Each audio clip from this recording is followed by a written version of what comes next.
ಉಪ್ಪಿಟ್ಟ ಅವಲಕ್ಕಿ ತಿಂದ ನಾಷ್ಟಕ್ಕೆ ಬೇಜಾರಾಗಿತ್ತಂದ್ರೆ ಈ ರೀತಿ ಮಸ್ತಂಗೆ ಗೂಡಾಗಿ ಬರುವಂಗೆ ನೀವು ಹೋಟೆಲ್ ಸ್ಟೈಲ್ ಒಳಗೆ ದೋಸೆ ಮನೆಯೊಳಗೆ ಒಂದ್ಸಲ ಟ್ರೈ ಮಾಡಿ ನೋಡ್ರಿ. ಈ ರೀತಿ ದೋಸೆ ಗೂಡಾಗಿ ಬರ್ಬೇಕಂದ್ರೆ ಹಿಟ್ಟು ಯಾವ ರೀತಿ ರೆಡಿ ಮಾಡೋದಂತ ಇವತ್ತಿನ ವಿಡಿಯೋದಾಗ ನಿಮ್ಗೆ ಹೇಳ್ತನು.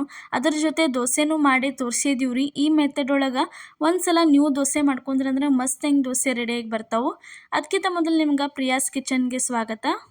ಇಲ್ಲಿ ನೋಡ್ರಿ, ನಾವು ದೋಸೆ ಮಾಡಕ್ಕೆ 1 ಗ್ಲಾಸ್ ಆಗುವಷ್ಟು ಅಕ್ಕಿ ಹಾಕಿದೀವ್ರಿ.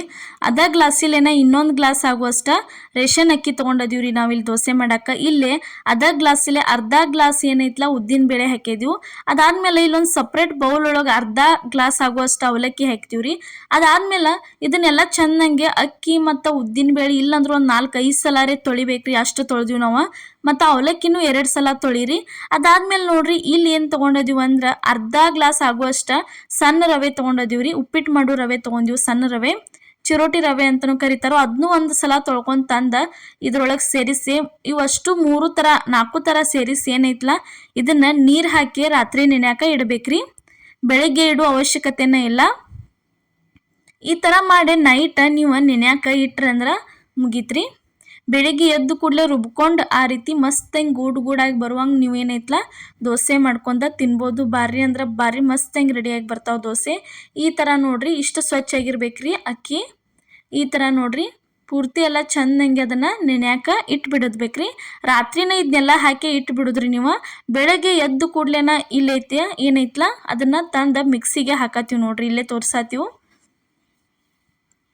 ಈ ಥರ ಏನೈತಲ್ಲ ಮಿಕ್ಸಿಗೆ ಹಾಕೊಂಡ್ಬಿಡ್ಬೇಕ್ರಿ ಬೆಳಗ್ಗೆ ಎದ್ದು ಕೂಡಲೇ. ಅಷ್ಟು ಎಲ್ಲ ಇದಕ್ಕೆ ಎಷ್ಟು ಬೇಕಲ್ಲ ಅಷ್ಟು ಒಂದು ಸ್ವಲ್ಪ ನೀರು ಹಾಕೋಬೇಕ್ರಿ. ಹಿಟ್ಟು ಜಾಸ್ತಿ ಅಳ್ಳಕ್ಕೆ ಇರಬಾರ್ದು, ಒಂದು ಸ್ವಲ್ಪ ಗಟ್ಟಿನೇ ಇರಬೇಕ್ರಿ. ಇಲ್ಲಿ ನೋಡ್ರಿ, ಇವಾಗ ಮಿಕ್ಸಿಗೆ ಹಾಕೊಂಡು ಬಂದೀವಿ ನೋಡ್ರಿ. ಯಾವಾಗಲೂ ದೋಸೆ ಮಾಡೋದಿತ್ತಂದ್ರೆ ಹಿಟ್ಟು ಪೂರ್ತಿ ಸಣ್ಣಂಗೆ ಪೇಸ್ಟ್ ಮಾಡಬಾರ್ದ್ರಿ. ಒಂದು ಸ್ವಲ್ಪ ತರಿಯಾಗಿದ್ರನ ದೋಸೆ ಭಾರಿ ಬೆಸ್ಟಾಗಿ ಬರ್ತಾವೆ. ಅದೊಂದು ನೀವು ನೆನಪಿಟ್ಕೋರಿ. ಭಾಳ ಪೂರ್ತಿ ಸಣ್ಣಂಗೆ ಹಾಕಕ್ಕೆ ಹೋಗಬೇಡ್ರಿ. ಇಲ್ಲಿ ನೋಡ್ರಿ, ಇವಾಗಂತೂ ಹಿಟ್ಟು ರೆಡಿ ಆಯ್ತು. ಇಷ್ಟು ಹದದೊಳಗೆ ಹಿಟ್ಟಿತ್ತಂದ್ರೆ ದೋಸೆ ಮಾತ್ರ ಭಾರಿ ಬೆಸ್ಟ್ ಬಣ್ಣಗತೆ ದೋಸೆ ರೆಡಿಯಾಗಿ ಬರ್ತಾವೆ ನೋಡ್ರಿ. ಈ ಥರ ನೋಡ್ರಿ. ಅದಾದ್ಮೇಲೆ ಇದಕ್ಕೆ ಏನೈತಲ್ಲ ಬೆಳಿಗ್ಗೆನ ಏನು ಹಾಕೋದಂದ್ರೆ ಇಲ್ಲೇ ಹಾಕತ್ತೀವಿ ನೋಡ್ರಿ. ಸ್ವಲ್ಪ ಸೋಡಾ ಹಾಕಿದೀವಿ ನೋಡ್ರಿ. ಸೋಡಾ ಆದ್ಮೇಲೆ ಇಲ್ಲಿ ಏನೈತಲ್ಲ ರುಚಿಗೆ ತಕ್ಕಷ್ಟ ಉಪ್ಪು ಹಾಕತ್ತೀವಿ ನೋಡ್ರಿ. ಸೋಡಾ ಮತ್ತು ಉಪ್ಪು ಬೆಳಿಗ್ಗೆನ ಸೇರಿಸೋದ್ರಿ. ಸೇರಿಸಿ ಒಂದು ಸ್ವಲ್ಪ ತಿರುವಾಡಿ 1 ತಾಸು ಬಿಡೋದ್ರಿ. ಇದನ್ನು ಬೆಳಗ್ಗೆ ಎದ್ದು ಕೂಡಲೇ ನೀವು ಎದ್ದು ಕೂಡಲೇ ಈ ಥರ ಸೋಡಾ ಉಪ್ಪು ಸೇರಿಸಿ ಈ ಥರ ತಿರುವಾಡಿ 1 ತಾಸು ಬಿಟ್ರಂದ್ರೆ ಆಮೇಲೆ ದೋಸೆ ಹಾಕ್ಕೊಂಡು ನೋಡ್ರಿ ಭಾರಿ ಅಂದ್ರೆ ಭಾರಿ ಬೆಸ್ಟ್ ಆಕ್ಕವು. ಗರಿಯಾಗಿನೂ ದೋಸೆ ಆಗಿ ಬರ್ತಾವೆ. ಅದ್ರ ಜೊತೆ ಮತ್ತು ಬಣ್ಣ ದೋಸೆನೂ ರೆಡಿಯಾಗೆ ಬರ್ತಾವೆ ನೋಡ್ರಿ. ಯಾವುದೇ ರೀತಿ ಬೆಳಿಗ್ಗೆ ಉದ್ದಿನ ಬೇಳೆ ಅಕ್ಕಿ ನೆನೆ ಇಟ್ಟ ರಾತ್ರಿ ರುಬ್ಬೆ ಬೆಳಿಗ್ಗೆ ಮಾಡ್ಕೋದು ಅವಶ್ಯಕತೆನೇ ಇಲ್ಲ.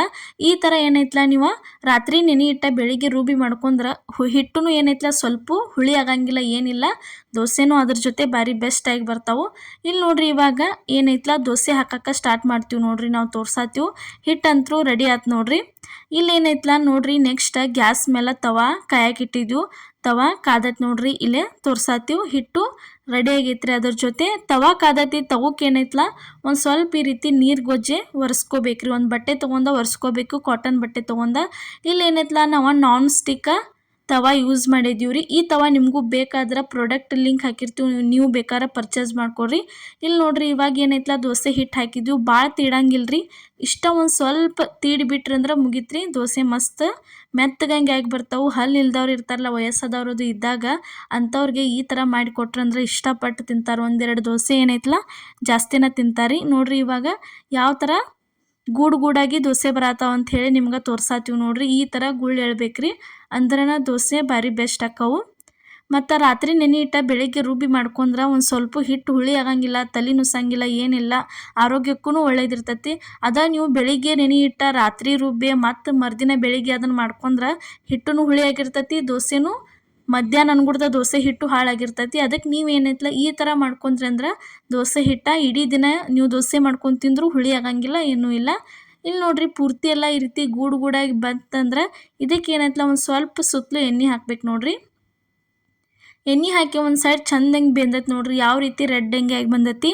ಇಷ್ಟ ಆತಂದ್ರೆ ದೋಸೆ ಅಂತೂ ಭಾರಿ ಬೆಸ್ಟಂಗೆ ರೆಡಿಯಾಗಿ ಬತ್ತು ನೋಡ್ರಿ. ಈಗ ಈ ದೋಸೆ ಅಂತೂ ರೆಡಿ ಆಯ್ತು ನೋಡ್ರಿ. 2 ಸೈಡ್ ಒಂದು ಸ್ವಲ್ಪ ಚೆಂದಂಗೆ ಬೇಯಿಸಿದ್ರಂದ್ರೆ ಮುಗಿತ್ರಿ. ಇದನ್ನು ತೆಗ್ಯಾತೀವಿ ನೋಡ್ರಿ ಈಗ ದೋಸೆ.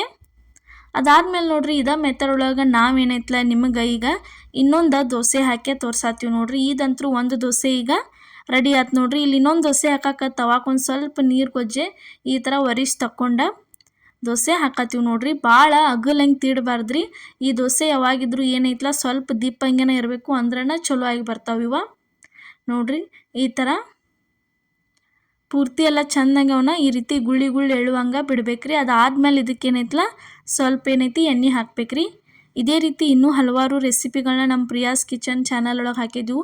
ನಾಷ್ಟಾ ರೆಸಿಪಿ, ರೊಟ್ಟಿ ರೆಸಿಪಿ, ಚಪಾತಿ, ಅದೇ ರೀತಿ ಉತ್ತರ ಕರ್ನಾಟಕ ರೆಸಿಪಿಗಳು ಏನೇನಿದಾವಲ್ಲ ಎಲ್ಲ ಹಾಕಿದ್ವು. ಒಂದು ಸರ್ತಿ ಹೋಗಿ ಪ್ರತಿಯೊಂದು ರೆಸಿಪಿಗಳನ್ನ ನೋಡಿ ಬರ್ರಿ. ಮತ್ತು ಇವತ್ತು ಮಾಡಿದ್ದು ಈ ದೋಸೆ ರೆಸಿಪಿನೂ ನಾವು ಹೇಳಿದ ಮೆಥಡ್ ಒಳಗೆ ಒಂದು ಸಲ ನೀವು ಮಾಡ್ಕೊರಿ.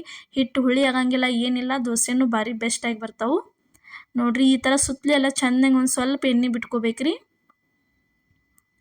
ಎಣ್ಣೆ ಬಿಟ್ಕೊಂಡ್ಮೇಲೆ ಈ ರೀತಿ ಒಂದು ಸೈಡ್ ಪೂರ್ತಿ ಎಲ್ಲ ಬೇಂದ್ಮೇಲೆ ಇದನ್ನ ಏನೈತ್ಲ ಹೊಳ್ಳೆ ಇನ್ನೊಂದು ಸಲ ತಿರುವಿ ಹಾಕ್ಕೊಂಡು ಬೇಯಿಸ್ಕೊಂಡ್ರಂದ್ರೆ ಮಸ್ತಂಗೆ ಚಪಾತಿ ದೋಸೆ ಅಂತರೂ ರೆಡಿಯಾಗಿ ಬರ್ತೈತೆ ನೋಡ್ರಿ. ಈ ಥರ ತಿರುವಿ ಹಾಕೊಂಡ್ಬಿಡ್ಬೇಕ್ರಿ ಇದನ್ನು ನೋಡ್ರಿ. ಯಾವ ರೀತಿ ಆಗೈತೆ ಅಂತ ತೋರ್ಸಾತೀವಿ. ಹೋಟೆಲ್ ಸ್ಟೈಲ್ ಒಳಗನ ಮಸ್ತ್ ಹೆಂಗೆ ದೋಸೆ ನೀವೇನೈತ್ಲ ಮನ್ಯಾಗ ಮಾಡ್ಕೊಂಡು ತಿನ್ಬೋದ್ರಿ. ಅಷ್ಟು ಬಾರಿ ರೆಡಿಯಾಗಿ ಬರ್ತಾವೆ ಮತ್ತು ಅಷ್ಟು ಮೆತ್ತಗನೂ ಆಗ್ಯಾವು. ಎಷ್ಟು ಮೆತ್ತಗಾಗ್ಯಾವ ಅನ್ನೋದು ನೆಕ್ಸ್ಟ್ ನಾವು ನಿಮಗೆ ಇಲ್ಲಿ ತೋರಿಸ್ತೀವಿ ನೋಡ್ರಿ. ಇದೇ ಥರ ದೋಸೆ ಒಂದು ಸಲ ನೀವು ಟ್ರೈ ಮಾಡಿರಿ. ಮತ್ತು ನಾವು ಮಾಡಿದಂಥ ದೋಸೆ ರೆಸಿಪಿ ನಿಮ್ಗೆ ಇಷ್ಟ ಆಗೈತೆ ಅನ್ಕೋತೀನಿ. ಇಷ್ಟ ಆಗಿದ್ರೆ ಮಿಸ್ ಮಾಡಲಾರ್ದ ಲೈಕ್ ಮಾಡಿ, ಶೇರ್ ಮಾಡಿ, ಕಮೆಂಟ್ ಮಾಡಿ, ಅದೇ ರೀತಿ ಸಬ್ಸ್ಕ್ರೈಬ್ ಮಾಡಿರಿ ನಮ್ಮ ಚಾನಲ್ನ. ನಿಮ್ಮ ಫ್ಯಾಮಿಲಿ ಮತ್ತು ನಿಮ್ಮ ಫ್ರೆಂಡ್ಶಿಗೂ ಶೇರ್ ಮಾಡಿ. ಎಲ್ಲರಿಗೂ ನಮಸ್ಕಾರ.